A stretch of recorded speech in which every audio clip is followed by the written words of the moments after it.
주님께서 우리를 가장 선하고 좋은 길로, 완벽한 길로 인도해 주시기를 축복합니다. 사람의 마음에는 누구나 다 공짜 심리가 있는 것 같습니다. 수고하지 않고 뭔가 좀 거저 얻고 싶다는 마음이 누구나에게나 조금씩은 있는 것 같습니다. 요즘 도시에서 생활하다가 우리 농촌으로 우리 귀농하신 우리 초보 농부들이 많이 있는데 재미있는 이런 이야기가 있더라고요. 어떤 분이 수박 농사를 지어 보겠다고 넓은 밭을 샀습니다. 근데 이 밭을 사고 아무것도 하지 않는 겁니다. 그 옆에 있는 어르신들이 보니까 너무 답답해서 찾아가서 얘기를 했다고 합니다. 아니 자네 밭만 사서 갈아 놓으면 뭘 하나, 여기다가 뭘 심든지 씨를 뿌리든지 해야지 그 다음에 열매가 나서 거두어 드리지 않겠나, 이렇게 얘기를 했답니다. 그랬더니 이 초보 농부가 하는 얘기가, 어르신 요즘에 뭐 이렇게 씨를 다 뿌리고 하려고 그럽니까? 제가 마트에 가보니까 씨 없는 수박이 있는데 그 씨 없는 수박이 아주 비싸게 팔리더라고요. 씨 없는 수박은 씨가 없으니까 심을 씨도 필요 없지 않겠습니까? 아무것도 안 심어도 씨 없는 수박이 나지 않을까요? 이렇게 얘기했다는 좀 황당한 얘기가 있습니다. 우리가 그냥 웃고 넘어가긴 하지만 우리 삶에도 이 씨 없는 수박을 거두고 싶은 마음이 누구나에게 조금씩 있는 것 같습니다. 심고 수고하는 일은 빼먹고 그냥 뭔가 얻고 싶은 마음이 우리에게 있는 것 같습니다. 여러분, 그렇지만 자연 세계를 보면 공짜는 없는 것 같습니다. 자연 세계를 보면 정말 심은 대로 거두는 그 법칙들이 잘 이루어지고 있습니다.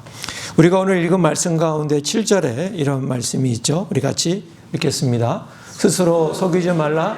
하나님은 업신여김을 받지 아니하시나니 사람이 무엇으로 심든지 그대로 거두리라.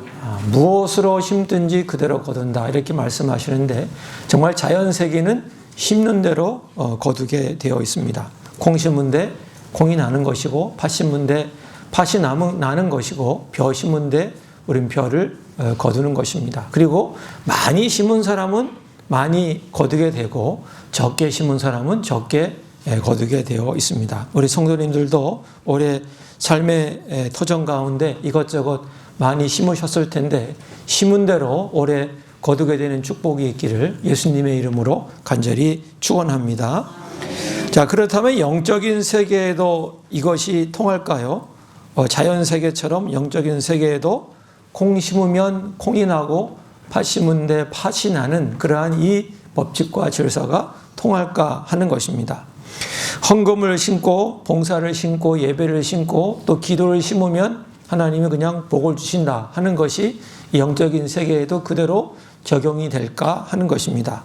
오늘 사도 바울은 오늘 본문을 통해서 이 영적인 세계는 자연 세계와는 좀 다른 면이 있다는 것을 우리에게 말씀해 주고 있는데, 오늘 말씀을 중심으로 세 가지를 살피며 하나님의 은혜를 함께 나누기를 원합니다. 첫 번째, 영적인 세계는요, 무엇도 중요하지만 무엇을 위하는지, 누구를 위하는지 하는 것이 더 중요합니다. 우리 8절 말씀 같이 한번 읽겠습니다. 시작. 자기의 육체를 위하여 심는 자는 육체로부터 썩어질 것을 거두고 성령을 위하여 심는 자는 성령으로부터 영생을 거두리라. 우리 금방 아까 읽은 우리 7절 말씀에서는 무엇을 심든지 그대로 거둔다, 이렇게 되어 있습니다. 콩을 심든지 팥을 심든지 벼를 심든지 참깨를 심든지 뭘 심든지 그 심은 것을 거둔다, 이렇게 되어 있는데, 우리가 금방 읽은 8절 말씀에 보면 무엇을 심는지에 대해서 얘기하고 있지 않습니다. 무엇을 향해서 누구를 위해서 심느냐 하는 것을 말씀을 하고 있다는 것입니다. 지금 사도 바울은 내가 지금 무슨 씨앗을 심고 있느냐 하는 것을 묻는 것이 아니라, 너희들은 지금 무엇을 향해 심고 있느냐, 너희들은 지금 누구를 위하여 심고 있느냐 하는 것을 묻고 있는 것입니다.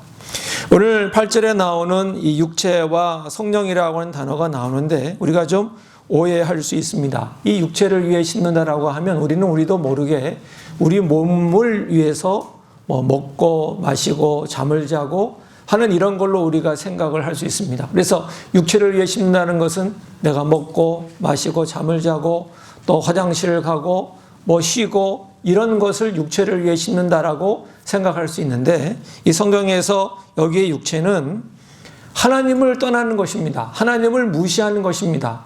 하나님이 주관자가 되는 것을 무시하고 내가 주인 되고 내 중심으로 살아가려고 하고 내가 왕이 되어서 내가 원하는 대로 살아가려고 하는 그 모습을 성경에서는 육체라고 하는 말로 표현하고 있습니다. 사람들에게 칭찬받고 싶어하고 내 이름을 내고 싶어하는 그 마음을 성경은 육체라고 하는 말로 표현하는 것입니다. 그리고 반대로 성령은 무엇입니까? 성령은 내 중심으로 살아가려는 것을 내려놓고 내 인생 내가 왕이 되어서 내 주인대로 살아가려는 것을 접어놓고 하나님을 인정하는 것입니다. 하나님이 나의 창조주요, 하나님께서 내 삶의 주인이요, 하나님 중심으로 살아가려고 하는 그러한 마음을 성경은 성령으로 그렇게 표현하고 있습니다.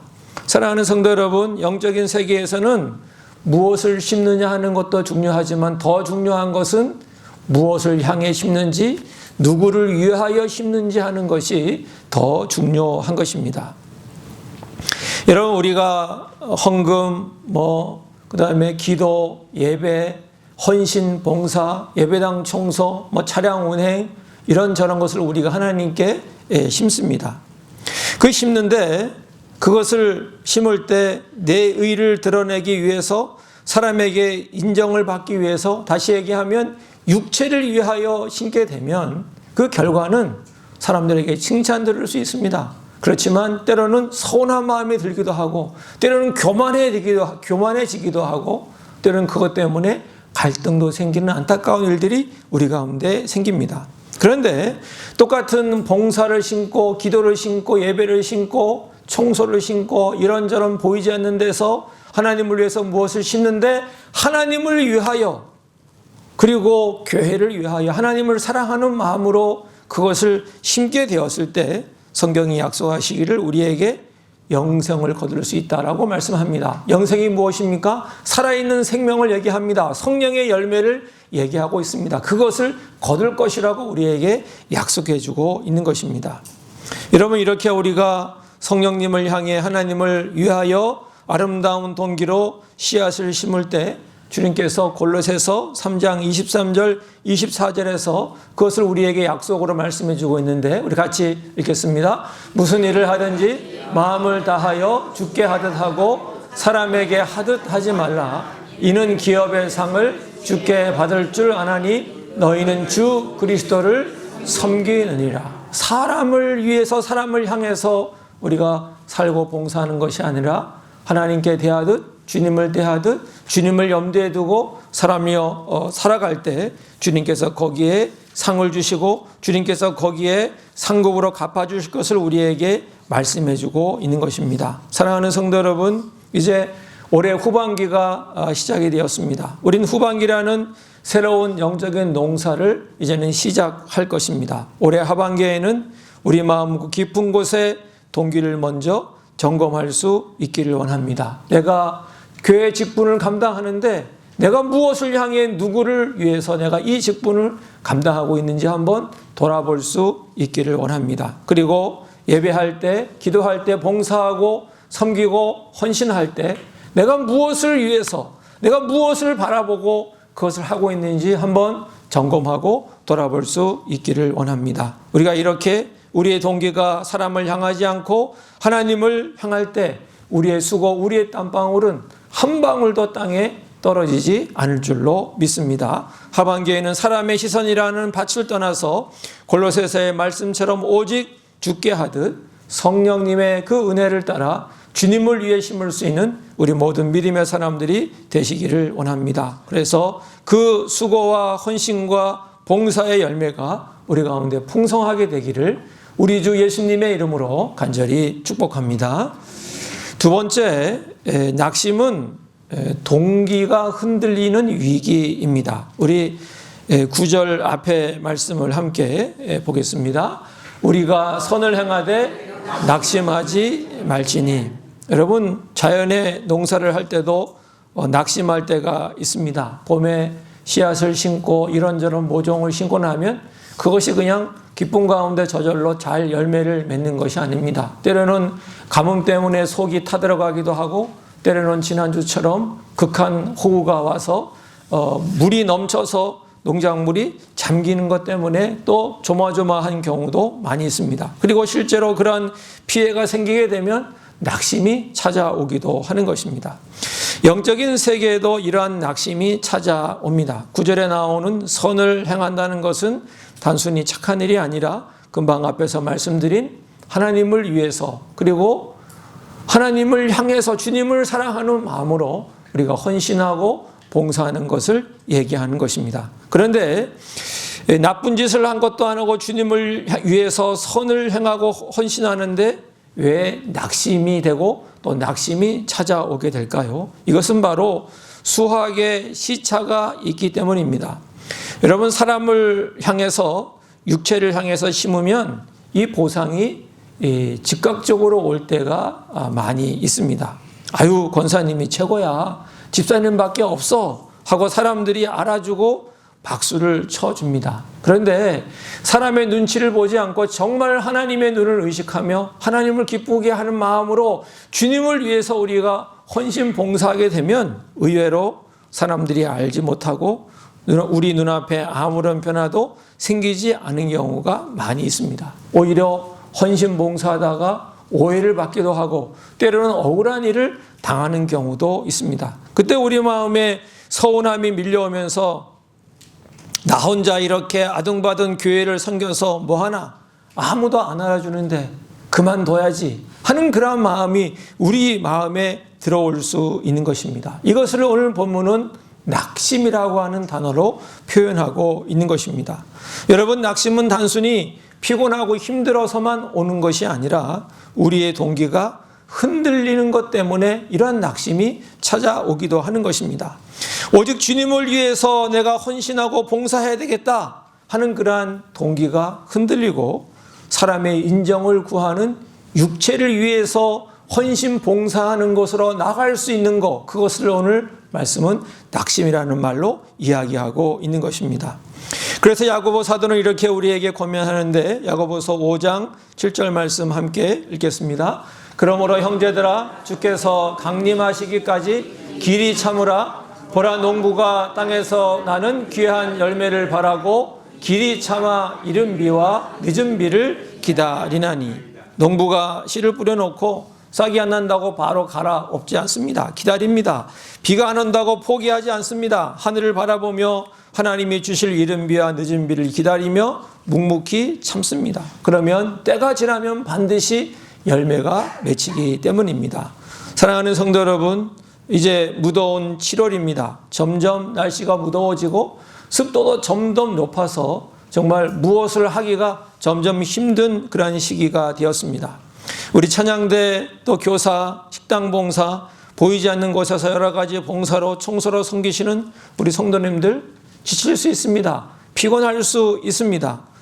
때로는 몸이 힘든 것보다도 땀 흘려 수고했는데 알아주는 사람이 없어서 마음이 헛헛하고 또 지칠 때가 더 많이 있습니다. 바로 그때 우리 마음속에 슬그머니 찾아오는 서운함이라는 이런 영적 위기를 우린 잘 분별해 내야 합니다. 아무도 안 알아주니까 이제 나도 대충 해야 되겠다. 이제 나도 사람 칭찬 듣고 사람 의식하고 내 생각하고 해야 되겠다. 하나님 바라보며 하는 거 이제 그만둬야 되겠다 하는 섭섭한 순간이 들어올 때 오늘 말씀처럼 다시 우리가 낙심을 멈추고 다시 하나님을 위해 주님을 사랑하는 마음으로 나가야 될 줄로 믿습니다.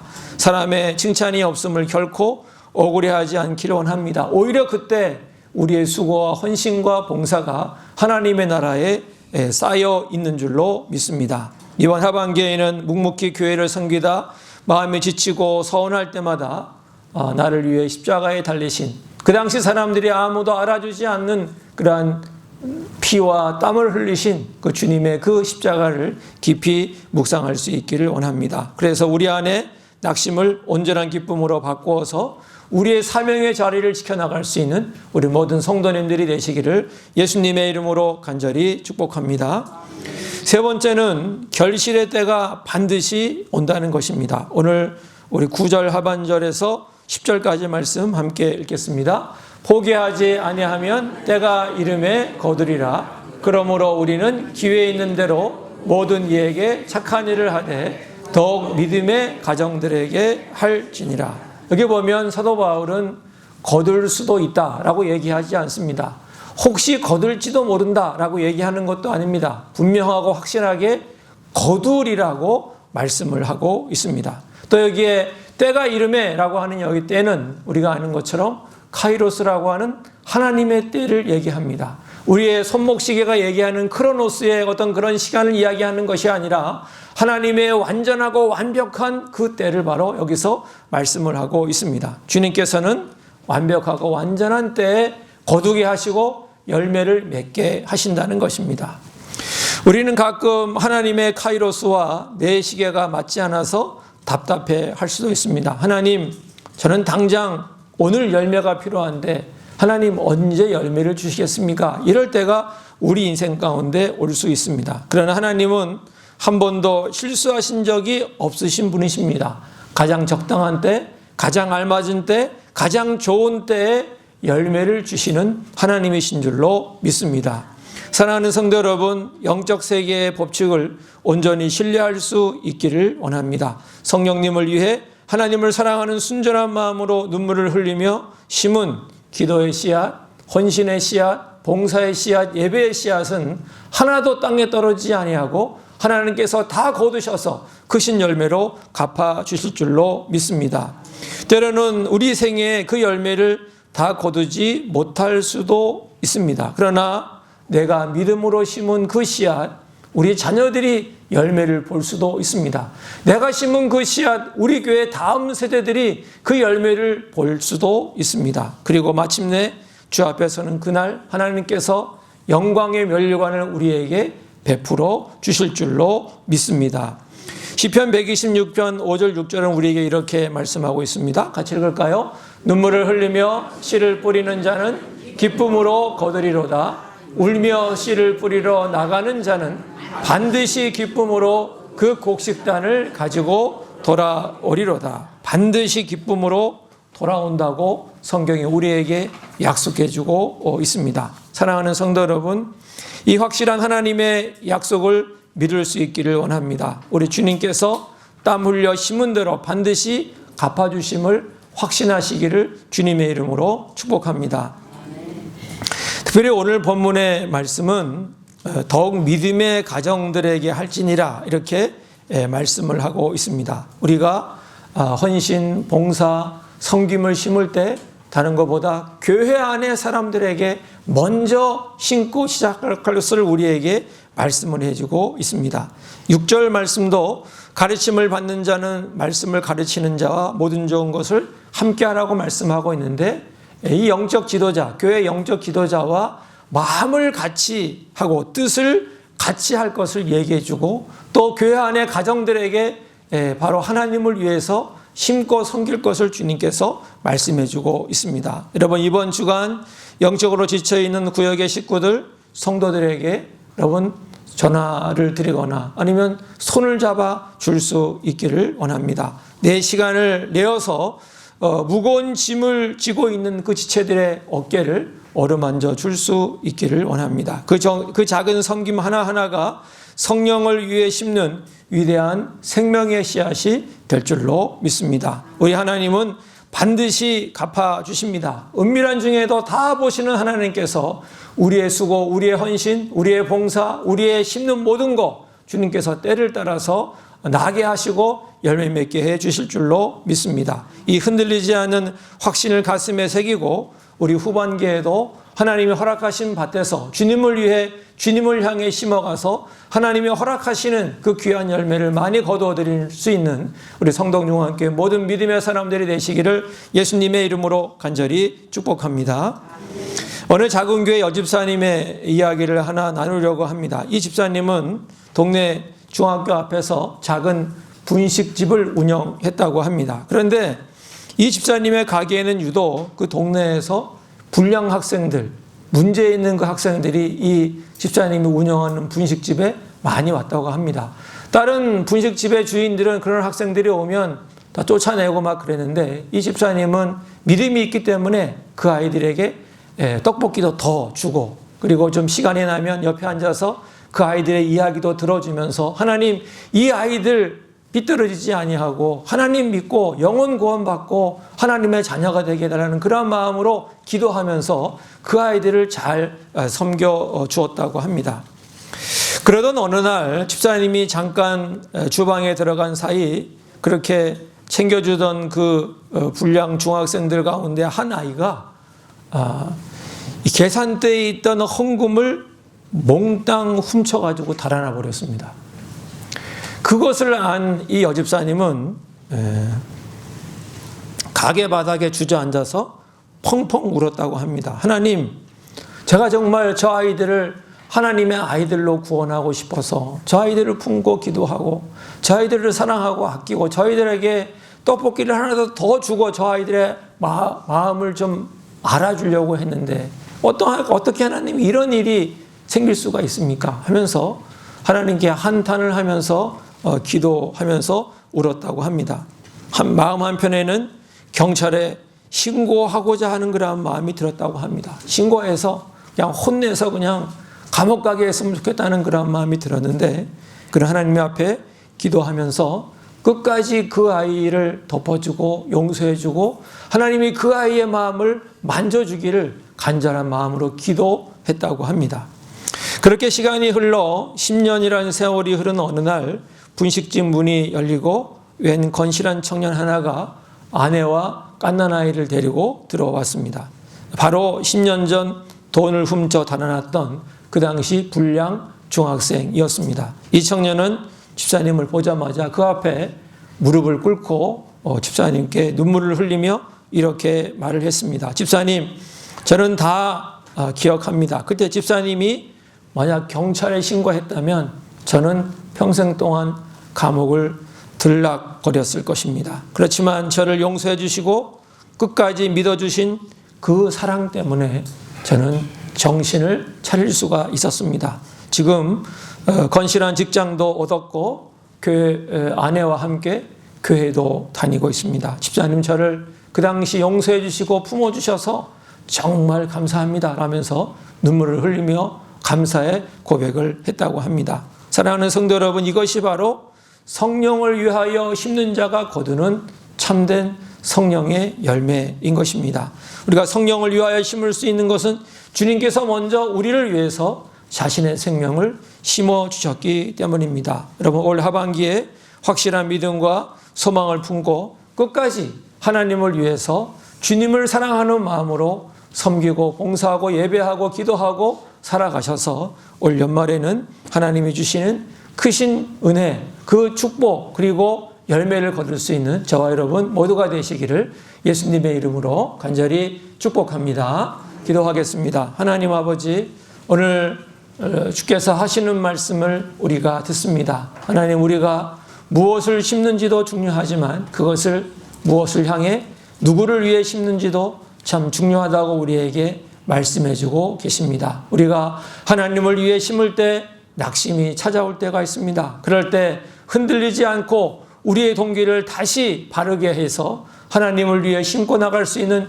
저희가 되게 하여 주시옵소서. 하나님의 때가 되었을 때 주님께서 거두게 하실 줄로 믿습니다. 이 믿음 흔들리지 않게 하시고 확신하게 해주시고 하나님 끝까지 주님을 위해 주님을 향해 하나님을 사랑하는 마음으로 신고 헌신하고 봉사해서 하나님이 주시는 크신 축복과 열매 가운데 나가게 하여 주시옵소서. 예수님의 이름으로 기도하옵나이다. 아멘.